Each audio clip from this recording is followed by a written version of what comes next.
Woo! Good morning, everybody.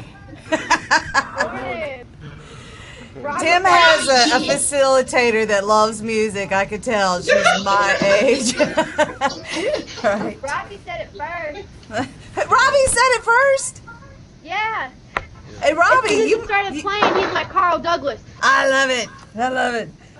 Well, today, guess what we're doing, guys? What are we doing?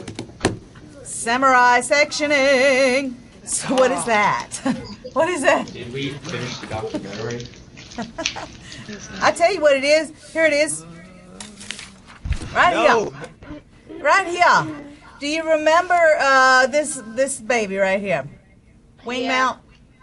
Remember this guy? Y'all have drawn it already. You now have the basis of what it takes to draw orthographic projections, correct? And isometric projections, correct?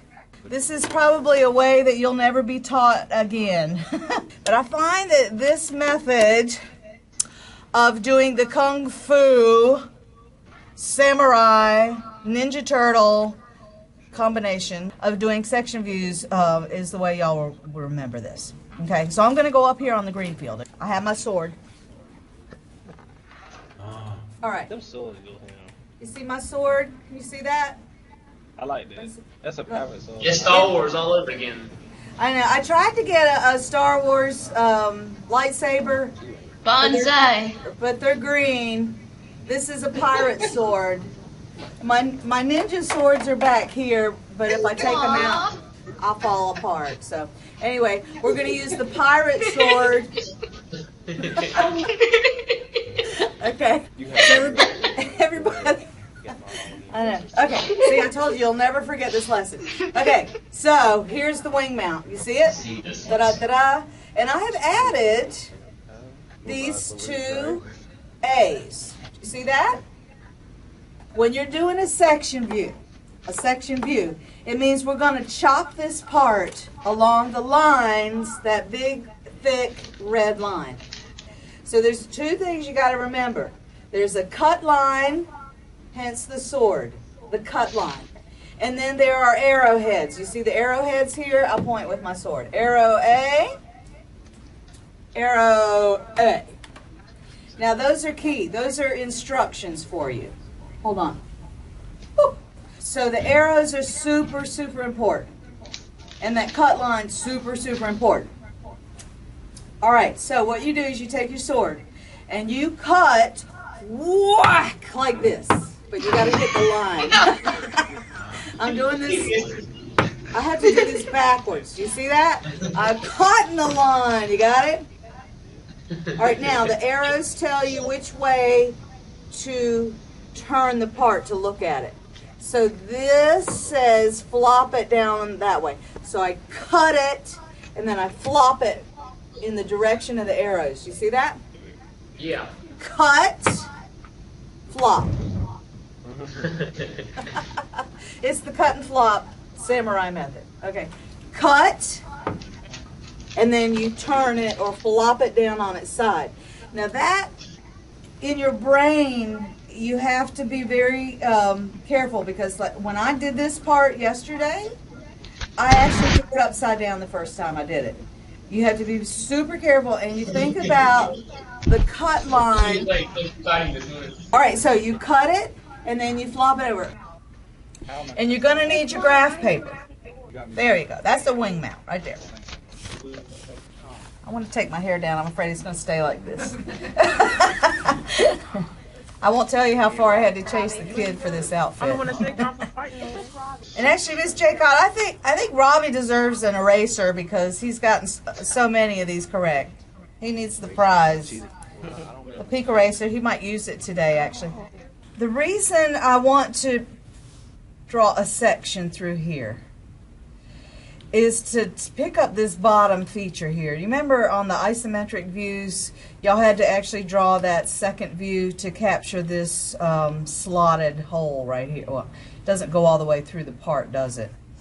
And it kind of looks like a slotted feature. You can tell from this view, it's got rounded ends on it, okay? but I wanted to cut through, and the reason why you cut through parts or section parts is so you can see the features internally, okay? Those internal features, okay? And this is the way that drafters and designers and engineers will actually look at parts for the internal features. And it's just a way to clarify what's going on in this part. Here is what section AA looks like. Now I want you to study this carefully. So if you notice, it's really the bottom view, isn't it? It kind of looks like the bottom of that part, right? It's the mirror image of this guy. This is the top view, but you have to flip that over, okay? So when I cut this here and I flopped it down, that zigzag has to be on this upper part where my finger is, because that's the last place my knife edge cut. And when I flopped it over, you see that feature is along my top finger here. So this cutout here is on the top. But do you see, once I flopped it over, then this became an object line. See, and I can see the detail of this slot right here. Now, this is the funnest part of section view drawings, is drawing these lines here, and these are called cross hatching. Okay, so I want everybody to write down. I want you to try to draw this on your grid paper. If you have your wing mount, what I did, I traced this onto here. That's how I did mine. But however you need to do it. And these are called cross hatch lines, or cross hatching. So you put diagonal lines. That's everywhere your samurai sword touches the part. Now if you notice, there's no cross hatching in this slot, right? Because when my knife cut through that, it's a hole. And all of this cross-hatched area means there's material there. Say if this part was made out of aluminum, all of this cross-hatched area is aluminum. It's solid aluminum. Give me a thumbs up if this is making sense to you. You know? Okay. Is everybody working on it? I'll be quiet and I'll go behind the scenes. Miss Mickey, Yes, sir. my principal thought you were funny. Well, tell her thank you. Well, tell her thank you. Did she know who did that song? I can hear y'all laughing at me.